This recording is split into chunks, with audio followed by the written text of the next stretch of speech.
Gabonaises, Gabonais, mes chers compatriotes, en ce jour solennel où j'ai l'honneur de m'adresser à vous à l'occasion du Nouvel An, il me paraît important de commencer par rendre grâce à Dieu Tout-Puissant, car c'est par lui que le Gabon, notre chère patrie, existe et surmonte quotidiennement les obstacles de notre ère.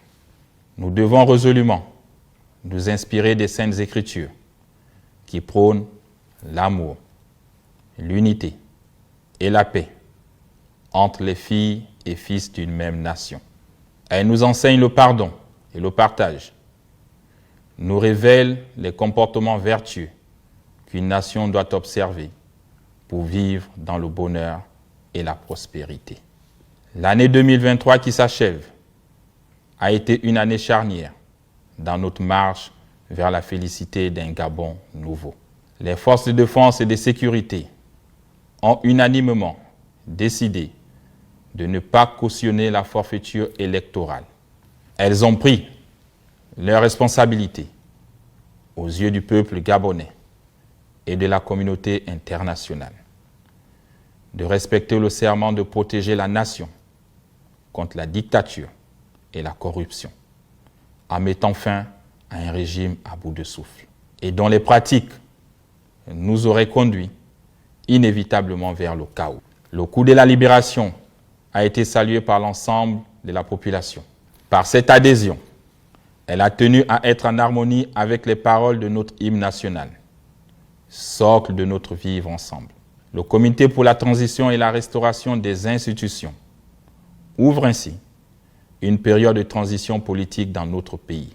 Parvenu à cette étape, je voudrais réitérer ma profonde gratitude au peuple gabonais pour son soutien enthousiaste au coup de la libération.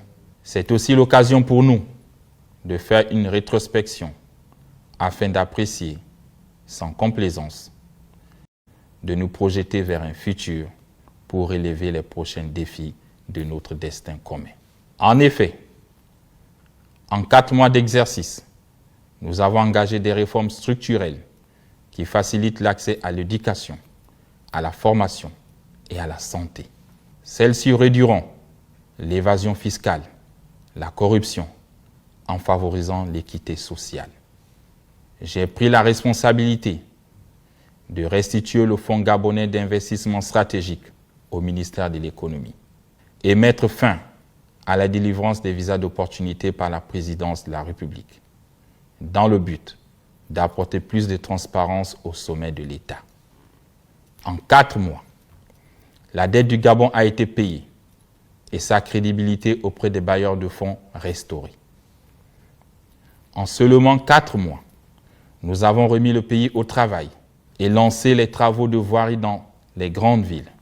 À ce jour, ce sont 421 km de routes qui ont été revêtues en bitume, en béton bitumineux et en pavé. En seulement 4 mois, nous avons mis à disposition 8 900 postes budgétaires au profit des enseignants, des personnels de santé, des professionnels des médias publics et des forces de défense et de sécurité. De même, nous avons levé le gel sur les recrutements, des avancements, des reclassements et relancé les concours d'entrée dans les grandes écoles. Nous avons opté pour la préférence nationale dans l'attribution des marchés publics inférieurs ou égales à 150 millions de francs CFA. En seulement 4 mois, nous avons considérablement réduit le train de vie de l'État. Ces efforts se sont matérialisés par le renoncement de mon salaire de président de la République, la réduction de l'effectif des membres du gouvernement, la réduction des salaires des parlementaires et de leur nombre, et par une meilleure maîtrise de la dépense publique. L'accent doit être mis sur le quotidien des Gabonais. Nous avons la responsabilité d'apporter plus de richesse dans ces familles gabonaises. Les Gabonais méritent une plus grande considération et aspirent à un mieux-être Et ma responsabilité en tant que président de la République est de veiller au bien-être des populations gabonaises. C'est pourquoi j'instruis le ministre du Pétrole et du Gaz de prendre toutes les dispositions administratives et techniques nécessaires afin qu'à compter du 1er janvier 2024, le prix du gaz en République gabonaise soit revu à la baisse. Gabonaises, Gabonais, mes chers compatriotes, notre nation doit être le reflet de la multitude d'ethnies, de tribus, de dialectes et de groupes ethno-linguistiques qui la composent. En parcourant nos différentes provinces, j'ai compris que notre histoire est profondément inscrite dans nos gènes. Notre nation est plus que la somme de ses différences. Et à partir de plusieurs, nous ne sommes que un. Notre combat fondamental est de consolider notre vivre ensemble. Et cela passe résolument par un changement de paradigme. Pensons Gabon d'abord. Pensons à la communauté et à ce qui nous rassemble, avant d'œuvrer pour nos intérêts individualistes. Gabonais et Gabonaises, mes chers compatriotes, nous ne pouvons pas tout faire dans les 100 premiers jours, ni dans les 1000 premiers, ni même pendant toute la durée de la transition, voire même pendant toute notre vie sur Terre. Mais nous pouvons commencer. Commençons par la restauration des institutions. Pour ce faire, 2 choses sont essentielles. Le dialogue national, qui sera convoqué dans les prochains mois, et la nouvelle constitution, qui sera élaborée par la constituante et adoptée par voie référendaire. En prévision du dialogue national, et parce que la vie et la participation de tous sont nécessaires, un appel à contribution citoyenne a été lancé. Je me réjouis du grand nombre des contributions reçues. Cela témoigne de la vitalité, de la réflexion des Gabonaises et des Gabonais. Ainsi, l'envie brûlante de tous de participer à la construction de l'édifice Gabon. Mon ambition est de faire du Gabon un pays modèle, dans tous les sens du terme et dans tous les domaines possibles. C'est pourquoi, en harmonie avec l'ordre des architectes gabonais, nous avons envisagé la construction de la ville éblouissante et fière, qui respectera les normes environnementales et sera digne des plus grandes capitales modernes. En attendant la matérialisation de ce projet, le gouvernement poursuivra le programme de construction de logements sociaux adaptés aux réalités des Gabonais et mènera à terme ceux inachevés.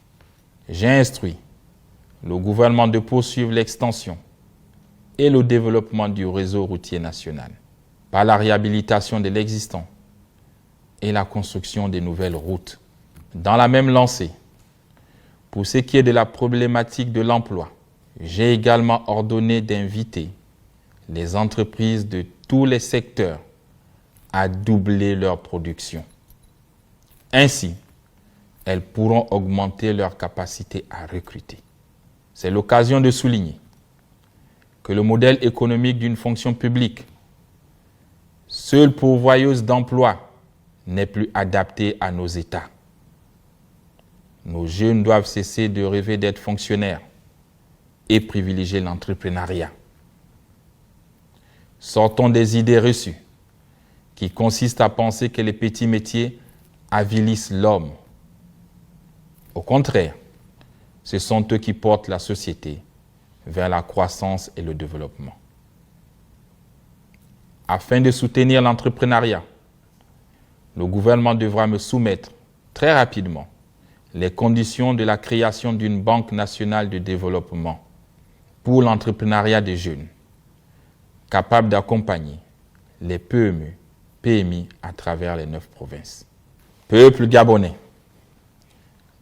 dans l'optique d'augmenter nos recettes, nous avons décidé de faire valoir les droits de préemption de l'État pour le rachat de la société pétrolière Assala.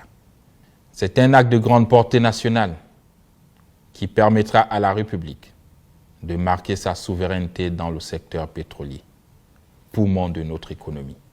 De même, j'ai instruit le chef du gouvernement de mener une réflexion sur les conditions d'application de la taxe sur la contribution foncière unique. Celle-ci permettra de financer le développement des collectivités locales. Et je voudrais particulièrement m'adresser à mes pères, mes mères, mes aînés, qui ont été admis à faire valoir leur droit à la retraite. Je suis témoin des difficultés auxquelles vous êtes confrontés au quotidien.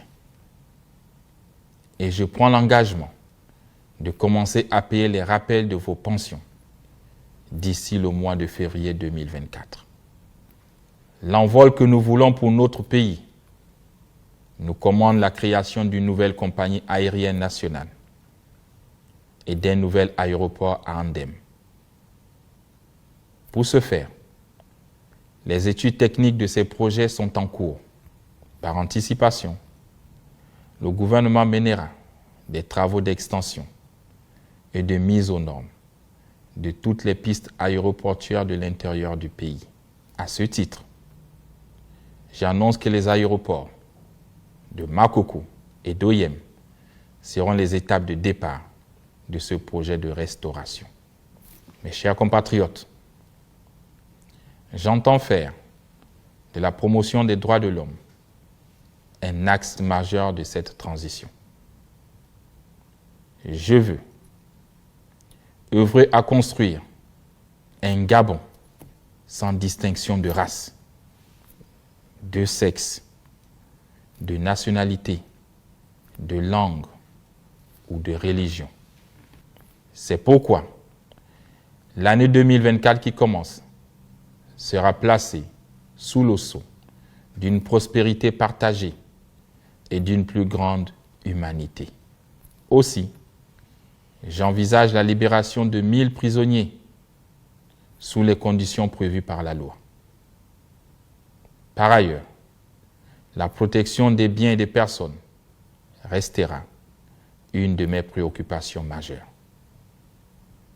J'attends des forces de défense et de sécurité qu'elles soient responsables au service du peuple et de la paix, comme elles l'ont été le 30 août dernier. Gabonaises, Gabonais, mes chers compatriotes, je voudrais vous adresser chaleureusement mes vœux de bonheur, de paix, de santé, de prospérité et de longévité. Puisse l'Éternel notre Dieu, le Très-Haut, le Maître des temps et des circonstances, dans sa grande et profonde bonté, continuer de veiller sur notre cher pays, le Gabon. Bonne et heureuse année 2024. Peuple gabonais, unis dans la concorde, c'est enfin notre essor vers la félicité. Honneur et fidélité à la patrie, je vous remercie.